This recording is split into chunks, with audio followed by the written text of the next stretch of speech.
আসসালামু আলাইকুম। কেমন আছেন সবাই? আশা করি সবাই ভালো আছেন। যারা বেশি লাভের আশায় আমের মাঝে ফরমালিন দিয়ে আমকে বেশি দিন টাটকা রাখার চেষ্টা করেন, তাদের অবস্থায় এদের মতো হবে। এরা আমের ভিতর ফরমালিন দিয়ে ব্যবসা করে, সেই কারণে এদের সব আমগুলো দেখুন কিভাবে নষ্ট করে দেওয়া হয়েছে।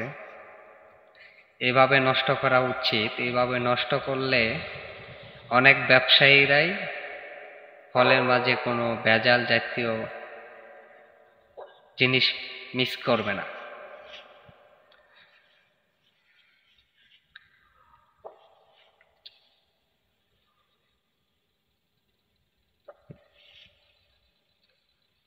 দেখুন সবাই ভিডিওটি ভালো করে দেখুন।